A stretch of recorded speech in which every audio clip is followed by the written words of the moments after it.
पापा हमेशा कहते थे, अपने कर्म पथ पे खुद को अकेला समझना चाहिए। जय हिंद दोस्तों, प्रणाम, नमस्ते। उम्मीद है आप सब अच्छे होंगे, स्वस्थ होंगे, सुरक्षित होंगे। मैं आदित्य नारायण सिंह राजपूत, आपका भाई, आपका अनुज, अपने चैनल पापा हमेशा कहते थे में हार्दिक स्वागत करता हूं, अभिनंदन करता हूं। ये हमारा फर्स्ट वीडियो है, एपिसोड है और फर्स्ट स्टेंजा है जो पिताजी ने हमें अपने जीवन में कहा था और वही आप लोगों के साथ शेयर कर रहा हूं। और उम्मीद करता हूं कि आप इस अमृत वचन को, हमारे पिताजी के इस वचन को, जो कि जीवन में बहुत ज़्यादा सफलता प्राप्त दिलाता है, आप ज़्यादा से ज़्यादा लोगों में शेयर करेंगे। चैनल को सब्सक्राइब करना नहीं भूलेंगे, भाई को सपोर्ट करना नहीं भूलेंगे। और आगे की बात मैं बताता हूँ आपको कि इसका मतलब क्या था और पूरा का पूरा वो अमृत वचन क्या है जो पिताजी हमेशा कहते थे। पापा हमेशा कहते थे, अपने कर्म पथ पे खुद को अकेला समझो, चाहे वो कोई भी कितना भी सागा क्यों ना हो, चाहे वो भाई बहन हो, कोई भी रिश्ते नाते हो, दोस्त हो, यार हो, कोई भी हो। अपने कर्म पथ पे जो भी कार्य आप कर रहे हैं, जो भी काम आप कर रहे हैं या जीवन में जो भी आपका लक्ष्य है, उसको करने के लिए हमेशा अपने जीवन में खुद को अकेला समझो। अर्थात मैं आपको बताता हूँ कि पिताजी के कहने का मतलब क्या था, या उन्होंने जो मुझे बताया अपने जीवन में कि इस लाइन का मतलब क्या है, इससे जीवन में हम कैसे आगे बढ़ सकते हैं, कैसे जीवन में जो चैलेंजेज आते हैं उससे हम दूर जा सकते हैं, उस रुकावटों को पार कर सकते हैं। अर्थात पिताजी के कथनानुसार किसी भी व्यक्ति को अपने कार्य क्षेत्र में, अपने आसपास किसी भी तरह के लोगों से उम्मीद नहीं रखनी चाहिए, खुद को अकेला समझना चाहिए। चाहे हम पढ़ाई करने वाले विद्यार्थी हों, नौकरी पेशा करने वाले हों, या फिर एक व्यवसायी ही क्यों ना हो, एक व्यापारी ही क्यों ना हो, हमें खुद को अकेला ही समझना चाहिए। इसका साधारण सा अर्थ है, जब हम किसी भी कार्य क्षेत्र में खुद के अलावा जब किसी पर आश्रित होते हैं तो हमें उनके अनुसार चलना होता है, उनके समय अनुसार अपना कार्य करना होता है। हमें सदैव अपने सभी काम को खुद के ही भरोसे करना चाहिए। इससे हमें सिर्फ जीवन में सफलता ही नहीं मिलती, बल्कि वो सफलता लंबे समय तक हमारे साथ रहती है, लंबे समय तक हमारा साथ देती है और हमें कभी भी अपने जीवन में पीछे नहीं जाने देती। तो पापा इसलिए कहते थे कि अपने कर्म पथ पे खुद को अकेला समझना चाहिए। इसका जो आगे का मतलब है वो मैं आपको समझाता हूँ। एक उदाहरण के तौर पे मान लेते हैं कि हमें किसी भी काम की शुरुआत करनी है और उसके लिए इस इंतजार में हैं हम कि मेरा कोई अपना आगे आएगा और मेरी सहायता करेगा। तो ऐसा बिल्कुल नहीं है। कोई आपके लिए आगे नहीं आने वाला है, कोई आपके लिए आगे नहीं आएगा, और अगर आएगा भी तो जीवन भर आप उसके एहसान तले दबे रहेंगे। इसीलिए पिताजी के कथनानुसार हम चाहे छोटा सा काम से ही शुरुआत क्यों ना करें, उसे सिर्फ और सिर्फ खुद के भरोसे ही शुरू करना चाहिए और उसे अपने लक्ष्य तक पहुंचाना चाहिए। पिताजी यही कहते थे, उनके कहने का मतलब इस लाइन का यही था कि आप चाहे जीवन में कुछ भी करें, कोई छोटा काम करें, बड़ा काम करें, कुछ भी करें, खुद को अकेला समझिए। क्योंकि जिस व्यक्ति को भी आश्रय मिलना चालू हो जाता है वो प्रयास करना बंद कर देता है।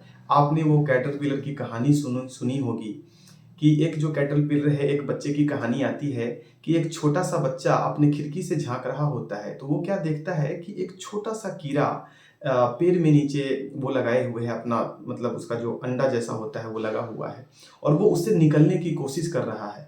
तितली जो होती है, जो बटरफ्लाई बनने का जो कहानी है, कैटरपिलर से जो बटरफ्लाई बनने का जो कहानी है, तो वो बच्चा क्या करता है, उसे लगता है कि इस छोटे से जीव को बहुत कष्ट हो रही है और ये इससे निकल नहीं पा रहा है।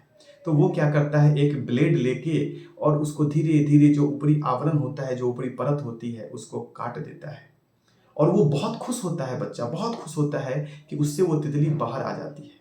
बहुत खुश होता है, बहुत हैप्पी होता है। फिर भी वो खिड़की से डेली देख रहा होता है। एक दिन होता है कि अब तितली उड़ेगी, 2 दिन बीतता है कि अब तितली उड़ेगी, 3 दिन बीतता है कि अब तितली उड़ेगी। लेकिन मेरे भाइयों, वो तितली कभी उड़ ही नहीं पाती है।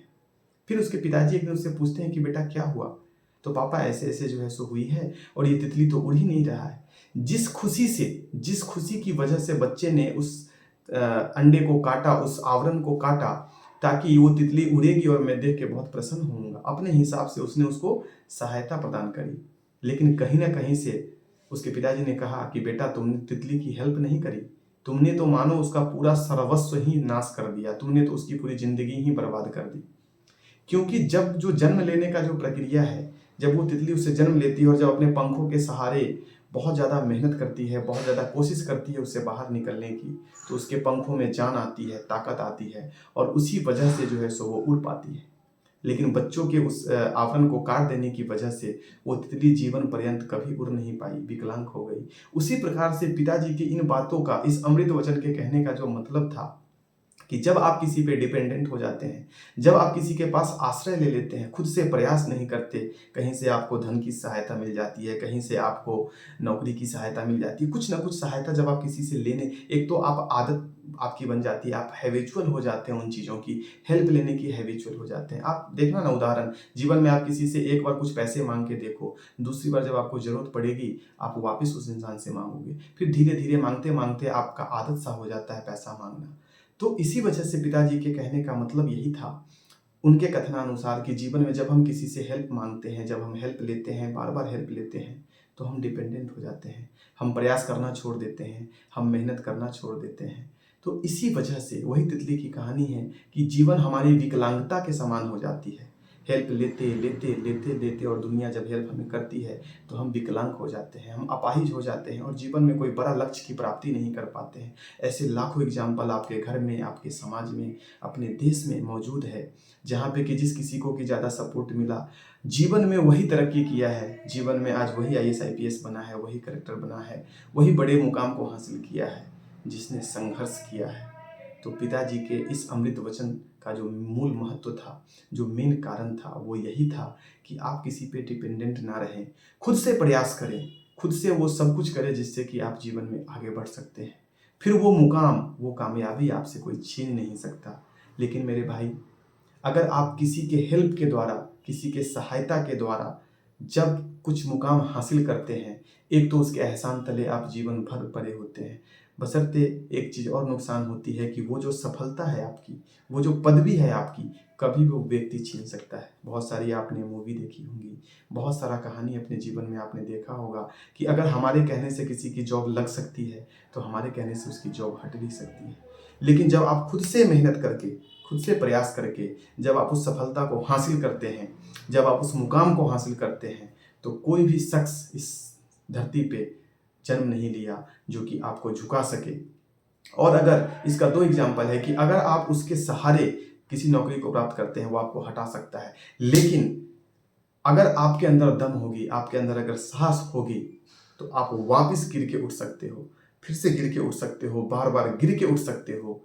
यही पिताजी के कहने का असली मर्म था, असली उद्देश्य था, जो उन्होंने सालों पहले मुझे कहा कि बेटा, हमेशा अपने कर्म पथ पे खुद को अकेला समझो, हमेशा अपने कर्म पथ पे खुद को अकेला समझो। और यही चीज़ मैं आप लोगों के साथ शेयर कर रहा हूँ, साझा कर रहा हूँ कि हमेशा अपने कर्म पथ पे खुद को अकेला ही समझना चाहिए। चाहे कितनी भी ज़रूरत क्यों ना आए, चाहे मरने की नौबत क्यों ना आ जाए, अपने कर्म पथ पे हमें खुद को अकेला समझना चाहिए।